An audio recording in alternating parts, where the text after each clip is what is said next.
রহমতুল্লাহি ওয়া বারাকাতুহু। আমরা ভিডিওগুলো দেখতে থাকুন, দেখতে দেখতে ভালো লাগে, ভালোবাসা হয়ে যাবে ইনশাআল্লাহ। 160 কোটি টাকার প্রকল্প এখন গলার কাটা হয়ে দাঁড়িয়েছে। খবর হচ্ছে যুগান্তর। আসুন বিস্তারিত দেখি। খুলনা চুকনগড় মহাসড়কটি এখন মরণ ফাঁদে পরিণত হয়েছে। সড়কটি নির্মাণে প্রতি কিলোমিটারে ব্যয় হয় প্রায় 5 কোটি টাকা।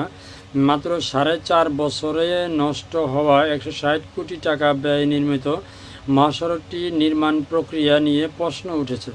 খুলনা থেকে চুকনগড় পর্যন্ত প্রায় 30 কিলোমিটার জুড়ে পিচ উঠে গেছে, কোথাও উঁচু নিচু, আবার কোথাও সৃষ্টি হয়েছে ছোট বড় অংশ অসংখ্য গর্ত। প্রতিনিয়ত জীবনের ঝুঁকি নিয়ে হেলে দুলে চলছে ভারী যানবাহন। ভোগান্তিতে হাজার হাজার যাত্রী ও পণ্যবাহী গাড়ি চালকরা। বিপুল অর্থ ব্যয় নির্মাণে এই কাজের সঠিক তদন্ত করে সংশ্লিষ্ট বিরুদ্ধে ব্যবস্থা নেওয়ার দাবি জানিয়েছে নাগরিক নেতারা, মানে এনসিপি নেতারা আর কি।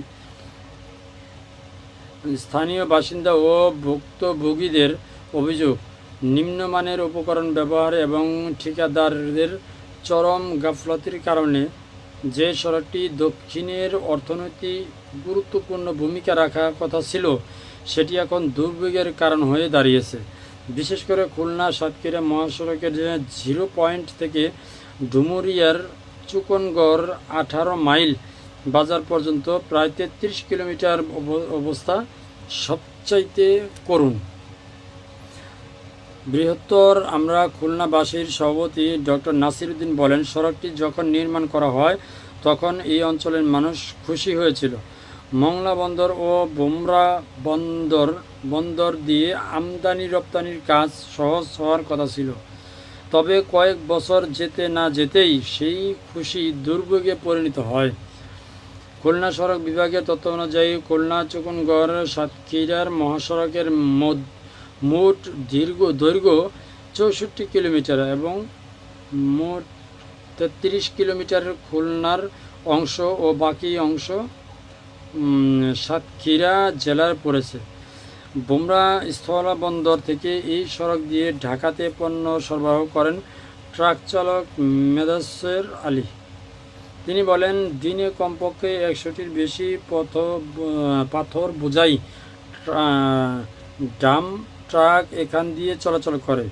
বর্তমান রাস্তার অবস্থা এতটাই খারাপ যে স্বাভাবিক চলাচলের দায় হয়ে পড়ে। সড়ক ও জনগণ সহজ অধিদপ্তর সূত্রে জানা যায়, 2018 সালে এই 33 কিলোমিটার সড়কেও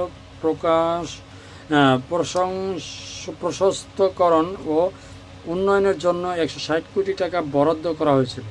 বিতর্কিত মোজাহার এন্টারপ্রাইজকে এই কাজের ঠিকাদার প্রতিষ্ঠান হিসাবে নিয়োগ দেওয়া হয়। 2020 সালে জুনে নির্মিত কাজ শেষ হয় এবং একই বছরের ডিসেম্বরের সড়কের